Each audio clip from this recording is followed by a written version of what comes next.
there is something about bowing to your computer, man, bowing to your iPhone, bow to the mountain, bow to another human, bow to your house, like just that. Yeah. I do believe if you do that, something really shifts in our lives, and that's the.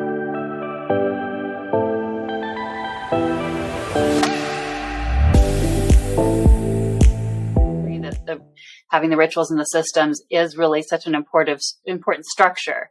But just to bring it back for a moment to where we're at now, let's say we're just, we want to be doing that. Maybe we're even working on that. Let's say we're having more of a one-on-one encounter. I'm just curious about like, what you think that, any tips on how to approach that? Like, let's say we don't have the structure yet and we're working on it. Like, is there some way we could either a way of being you would suggest, or almost like a mini structure you could do in the moment? I don't know if that's possible, but what do you think? Just curious. Yeah. How could we approach an interaction with someone? Yeah. I mean, I'm trying to figure that out too, to be honest.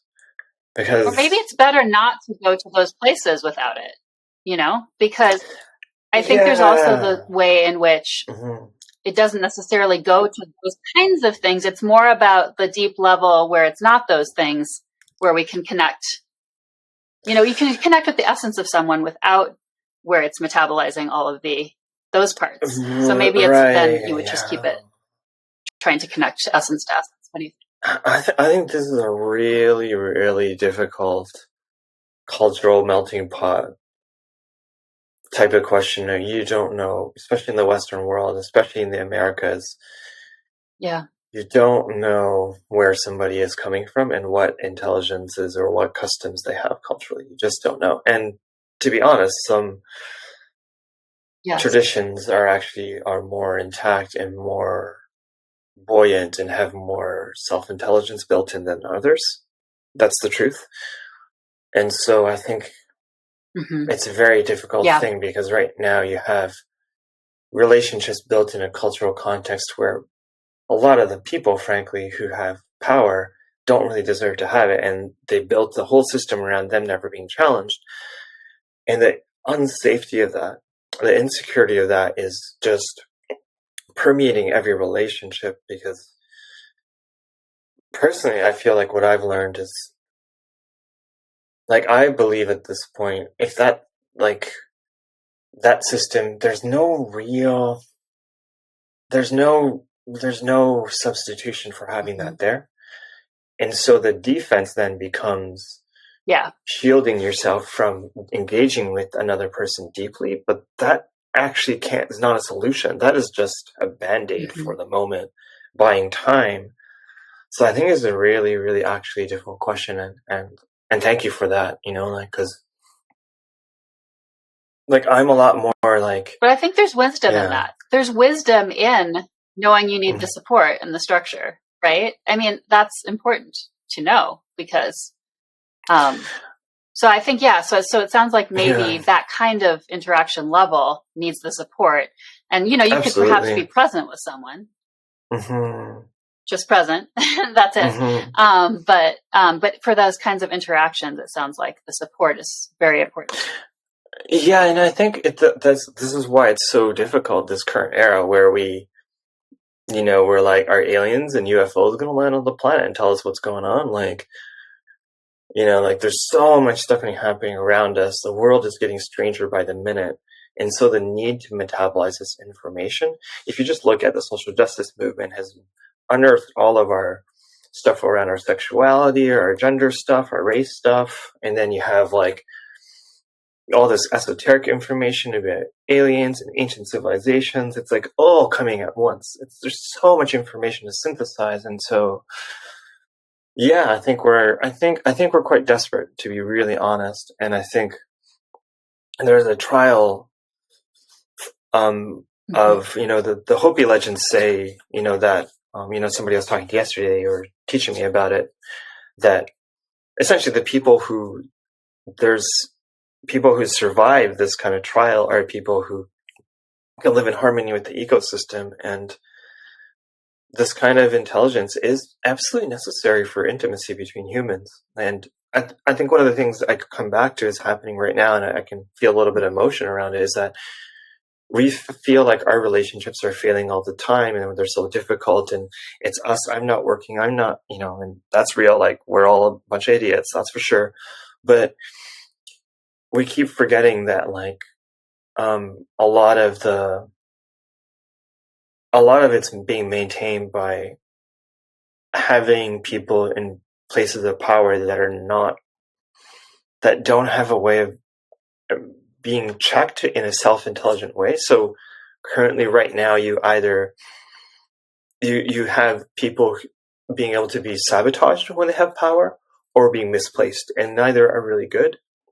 So that's what we're really dealing with. And yeah, when that anchor is not there, it's actually very hard for us to have a secure relationship. And I guess, like, the thing I would say is, like, coming back to what is actually possible, is I think the space of intimate relationship, really the container when you're intimate partnership, where you really got to work your shit out. Like, the technology all comes down there. And I believe there's some, like, as I say all this stuff, I'm frustrated. Like, I really do believe there's a new kernel, a new seed being born of how relationships are done, but it just hasn't been fully birthed yet. And I think we're talking in a moment that we're a few years out from there's being certain norms being placed.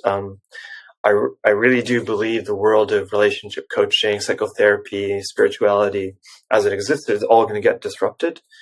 I don't believe the current systems and the current, I'm a therapist by training, but I don't think my profession is going to be around, or should be. Like, it's going to have to change. The systems are all going to get heavily changed over because of the way the institutions and us work. It's like there's something that's going to have to happen if there's a lot. It's neither this kind of, like, free for all, but neither this really rigid thing. And I think that is going to be developed a lot more emergently from the details of a relationship. And I think it's just bubbling. So it's a bit hard to talk about it almost, because it's just right there. It's just underneath the surface, and it's going to be, it's a few years out, I believe. Yeah. Yeah. There's so much that's emergent too.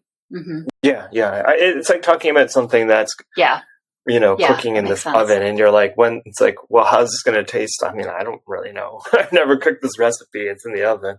It's a bit like that, I think, to be honest. But yeah. So I struggle with sharing. And as we're getting close to wrap, go ahead. No, go ahead. No, I'm good. Yeah. As we're getting close to wrapping up our time too, I was hoping that you might share a practice, and this is reminding me of, I think, one thing that we can do, even as we're sort of watching how the interactions with others emerge, is like alignment with ourselves, right, and spirit. And so, would you have a practice that you would want to share with us as we close out? Yeah, sure. This would need to be brief, I think, but yeah, this is a bit more in the esoteric realm, and I shared it really quickly on the Mystic Summit. But and the more you do something like this, and the more you have relationship with it, changes the nature of it. So I'm sharing it, saying it's not like this cure-all, but it is really a piece of magic, right? But one of the most simple things I think we can do is just, let's say, when we are in a situation where noticing things are polarizing, and we're, like, in a humbled place of, like, maybe I need to alchemize this. And I'm not suggesting that every situation needs to be alchemized, just so it's clear, because some situations you just maybe need to get a bit of distance and be like, all right, I'm out of here. But if you like to alchemize, or alchemy in the moment feels appropriate, there's something that maybe you can do, which is essentially drawing a symbol. This gets a bit esoteric, but a symbol in front of you, and then tie a knot. So this is what we call musubi. And, the symbol carries the intention of that energy. So we can do it really quickly. And I think I did it for the Mystic Summit. So this would be like a short version. But what you might do is take two of your fingers, your pointer finger and your middle finger together. So they create two little, and extend them, so it creates like two little extensions. And look at a tonin or sword sword mudra in Japan. I'm going to show it to you very simply. Okay. So what you're going to do is with your yin hand, so that's your left hand, draw a downward triangle, downward equilateral. So from left corner, right corner, down. Okay, so basically what we're drawing is a hexagram. And then on top of that, we're going to draw a right side up triangle. Go from top, left, right, top. I don't know if that's a bit complicated. Okay. So it's downward triangle. No, I think it's good. Upward triangle. I'm just going to try not to talk too much so people see you. Okay. And then draw a cross inside of it. So horizontal, which is the yin direction, with your left hand. Yang direction, which is up and down, vertical. So you draw a cross inside of the hexagram. So it's a hexagram with a cross inside. And you're using your left hand to draw downward triangle, right hand to draw the upward triangle, left hand to draw the horizontal, right hand to draw the vertical. And then you take your two hands, and you're going to create two spirals. One spiral that moves inward to out and up. So I don't know if this is going to translate to audio very well, but it's going to be, the spirals are going to be drawn 1, 2, 3, and kind of on top of each other, so they create basically kind of a double helix in front of you. Okay, so I guess if you don't see the video, you're not going to really get it, but you draw it, you take your fingers, bring it into the middle towards your center of your body. I'll put the link to YouTube in the podcast as well, so then they can okay. Look. Okay, great. So you take those fingers into the middle, and 1, 2, 3. So that's that's like the serpents or dragons flying upwards into the sky, spiraling with both hands from out to in, and then up to 3, and kind of meditate and rest there. And then downward dragon, out to in, but down. 1, 2, 3. And then you take your left hand, sheath, right hand, sword, and then on top of each other. And rest there.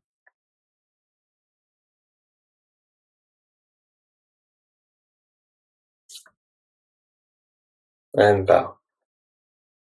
This is the most important part.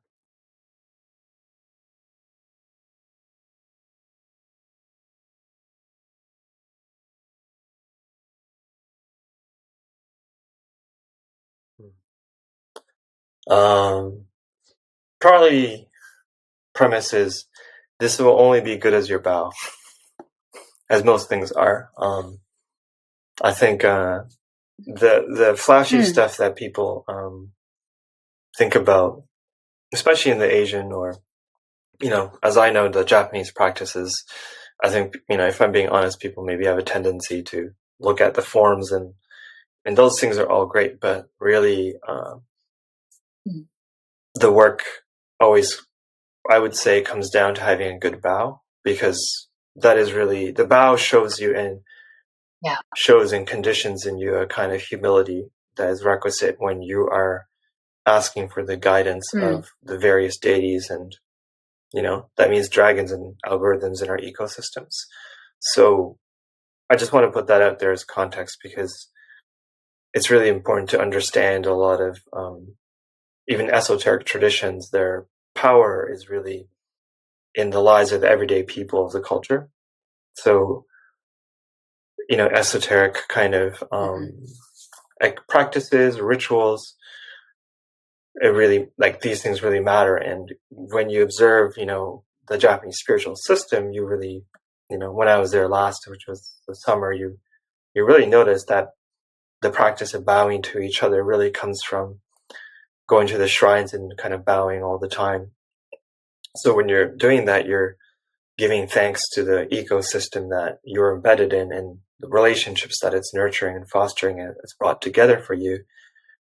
And that humility, which also kind of works your body, works your energetic line, that is really what is the foundation of the practice in general. So I just wanted to really communicate that, because